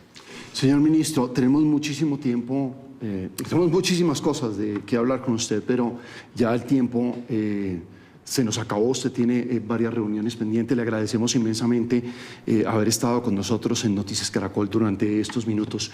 Mil gracias. Finalmente, ¿cuál es su compromiso con los colombianos, su compromiso a corto plazo para que se sientan más seguros y más tranquilos? ¿Cuál es su compromiso en estos primeros meses de gestión frente al Ministerio de Defensa? Juan Jacobo, muchas gracias. Yo sobre todo quiero es mi compromiso con los soldados y policías de la patria. Si los héroes de la patria, los soldados y policías de Colombia, tienen moral combativa, confían en sus comandantes, confían en lo que ellos, en la misión que están cumpliendo, seguramente ese compromiso también va a verse reflejado en esa confianza que los colombianos van a tener en su fuerza pública, que es la columna vertebral y que es el eje transversal para que el resto de cosas buenas que van a llegar con la construcción de la Patria Milagro podamos hacerla una realidad en Colombia. Confianza en que llega una disposición política de apoyarlos, de acompañarlos y de dotarlos para que recuperemos la seguridad de los colombianos. Ministro, gracias. Nos vemos entonces el 7 de agosto en Tolemaida, ¿no? Claro que sí, cordialmente invitados. Allá va a ser la oposición, ¿no? No, en Tolemaida no va a ser. ¿Dónde? Estamos revisando. Quizás queremos más adentro para que sientan que en realidad nuestro presidente y este gobierno va a estar con las regiones. ¿La Arandia? A ver, Juan Jacobo. Bueno, yo vi comandante en la Arandia, ¿no? Claro que sí, obviamente. Bueno. Señor ministro, muchas gracias por su tiempo. Daniela, volvemos con usted a las 8:47 minutos en Colombia. Gracias, Juan Jacobo. Stephanie, por supuesto, al ministro de Defensa designado. 8:47, pero a propósito, el ELN también lanzó una escalada terrorista en Chocó. Se han presentado 15 ataques con drones cargados de granadas y en la vía Quibdó-Pereira fueron desactivados 2 camiones bomba. Este es el momento cuando un soldado de la 15ª Brigada del Ejército con un canino especializado verifica los artefactos explosivos en uno de los 2 camiones que atravesó el ELN en los corregimientos Tapón y Piedras del Olvido en Tadó, en la vía Quibdó-Pereira. Ambos se desactivaron de manera controlada. Han realizado 52 acciones terroristas, incluyendo entre ellas 15 ataques con drones, con el lanzamiento de 19 a 25 granadas artesanales, pero también las tropas les derribaron 3 drones. La alcaldía de Tadó extendió el toque de queda hasta las 6 de la tarde de este martes 7 de julio, debido a la grave situación de orden público que se registra desde el sábado tras el ataque a la estación de policía. No registramos heridos, pero igualmente toda esta situación ha generado zozobra, ha generado temor, miedo en la comunidad. Ante la ola de violencia en los municipios de Ribiró, San José del Palmar, Medio San Juan y Tadó, la Iglesia Católica envió un vehemente llamado al gobierno. Todos nos dispongamos, desde el gobierno nacional, la fuerza pública, todas las organizaciones, a proteger a estos hermanos y hermanas nuestros de la región del San Juan. Las autoridades locales y el gobierno nacional convocaron para este miércoles un consejo extraordinario de seguridad. Noticia en desarrollo en Noticias Caracol. Retomamos la noticia política con la que amaneció Colombia hoy. El anuncio de suspensión del empalme con el gobierno saliente que hizo el presidente electo Abelardo de la Espriella. Ya la administración Petro reaccionó a través del ministro de Hacienda. Alejandro Cortés, ¿qué dijo? Y cuéntenos de ese panorama.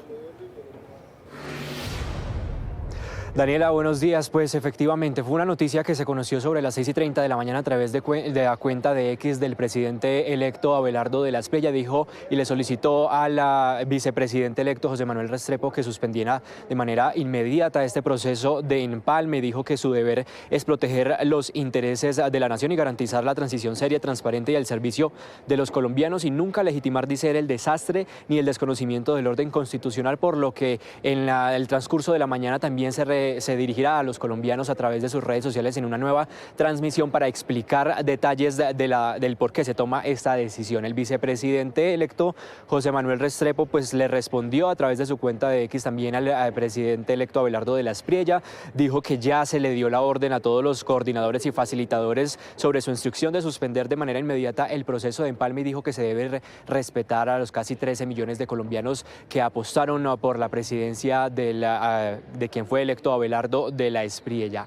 El ministro de Hacienda del Gobierno Nacional, del gobierno del presidente Gustavo Petro, pues se pronunció hace unos instantes, dijo que no hay garantías de respeto y dijo que van a denunciar penalmente a Carlos Alonso Lucio, quien hace parte también del equipo de empalme del presidente electo Abelardo de la Espriella, por las recientes declaraciones que ha dado a los medios de comunicación sobre, entre otras cosas, que se debe investigar y judicializar al presidente Gustavo Petro. Pues también le solicitó a la Procuraduría y la Contraloría, estos entes de control, que hagan parte de este proceso de empalme para garantizar el respeto por la institucionalidad, y dijo que están atentos a una eventual reunión con el vicepresidente José Manuel Restrepo para definir cuál será el futuro de este proceso de empalme. Escuchemos.